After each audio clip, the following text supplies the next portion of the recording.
la lecture de 2 Rois chapitre 19 aujourd'hui. Lorsque le roi Ézéchias eut entendu cela, il déchira ses vêtements, se couvrit d'un sac et alla dans la maison de l'Éternel.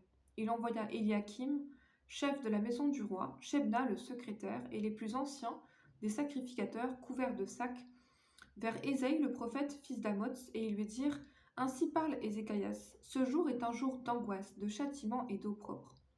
Car les enfants sont près de sortir du sein maternel, et il n'y a point de force pour l'enfantement. Peut-être l'Éternel ton Dieu a-t-il entendu toutes les paroles de Rabsaké, que le roi d'Assyrie, son maître, a envoyé pour insulter au Dieu vivant. Et peut-être l'Éternel ton Dieu exercera-t-il ses châtiments à cause des paroles qu'il a entendues. Fais donc monter une prière pour le reste qui subsiste encore. Les serviteurs du roi Ézéchias allèrent donc auprès d'Ésaïe, et Ésaïe leur dit: Voici ce que vous direz à votre maître.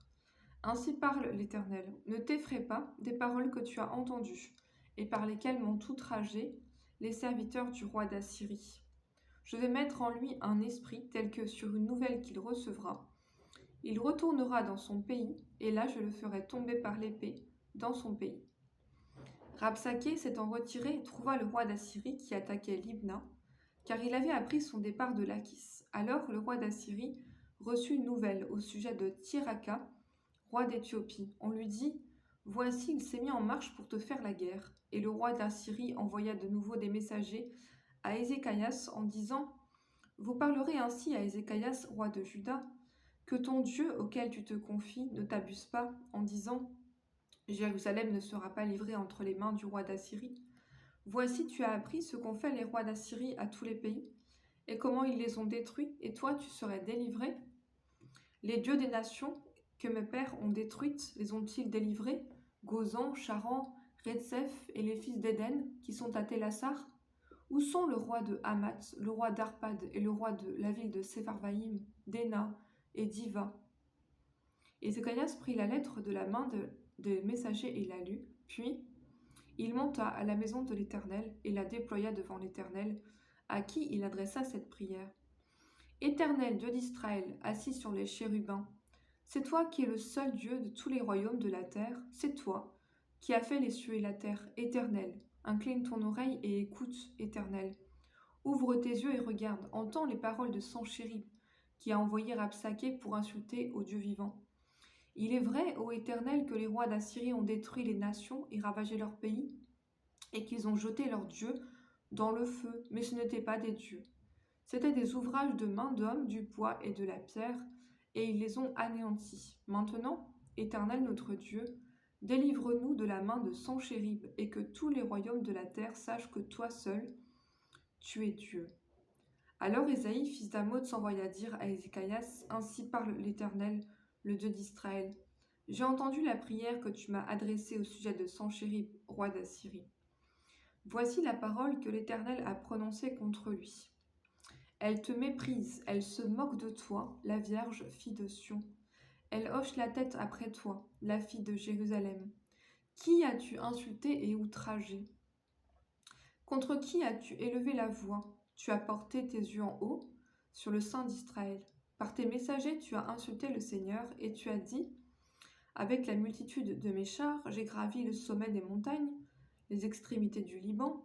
Je couperai les plus élevés de ses cèdres, les plus beaux de ses cyprès, et j'atteindrai sa dernière cime, sa forêt semblable à un verger. J'ai creusé et j'ai bu des eaux étrangères, et je tarirai avec la plante de mes pieds tous les fleuves de l'Égypte. N'as-tu pas appris que j'ai préparé ces choses de loin, et que je les ai résolues dès les temps anciens? Maintenant j'ai permis qu'elles s'accomplissent, et que tu réduises des villes fortes en monceaux de ruines. Leurs habitants sont impuissants. Épouvantés et confus, ils sont comme l'herbe des champs et la tendre verdure, comme le gazon des toits et le blé qui sèche avant la formation de la tige. Mais je sais quand tu t'assieds, quand tu sors et quand tu entres, et quand tu es furieux contre moi. Parce que tu es furieux contre moi et que ton arrogance est montée à mes oreilles, je mettrai ma boucle à tes narines et mon morse entre tes lèvres, et je te ferai retourner par le chemin par lequel tu es venu. Que ceci soit un signe pour toi. On a mangé une année le produit du grain tombé, et une seconde année ceux qui croient de soi-même, mais la troisième année, vous sèmerez, vous moissonnerez, vous planterez des vignes, et vous en mangerez le fruit. Ce qui aura été sauvé de la maison de Juda, ce qui sera resté, poussera encore des racines par-dessous et portera du fruit par-dessus. Car de Jérusalem il sortira un reste, et de la montagne de Sion des réchappés. Voilà ce que fera le zèle de l'Éternel des armées.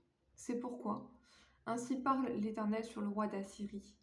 Il n'entrera pas dans cette ville, il n'y lancera pas de trait, on ne lui présentera pas de bouclier, et il n'enlèvera pas de retranchement contre elle. Il n'élèvera pas de retranchement contre elle. Il s'en retournera par le chemin par lequel il est venu, et il n'entrera point dans cette ville, dit l'Éternel. Je protégerai cette ville pour la sauver, à cause de moi et à cause de David, mon serviteur. Cette nuit-là, l'ange de l'Éternel sortit et frappa dans le camp des Assyriens 185 000 hommes, et quand on se leva le matin, voici, c'étaient tous des corps morts. Alors Sanchérib, roi d'Assyrie, leva son camp, partit et s'en retourna, et il resta à Ninive. Et comme il était prosterné dans la maison de Nisroch, son dieu, Adramélec et Sharezer, ses fils, le frappèrent avec l'épée et s'enfuirent au pays d'Ararat. Et Hazer-Adon, son fils, régna à sa place.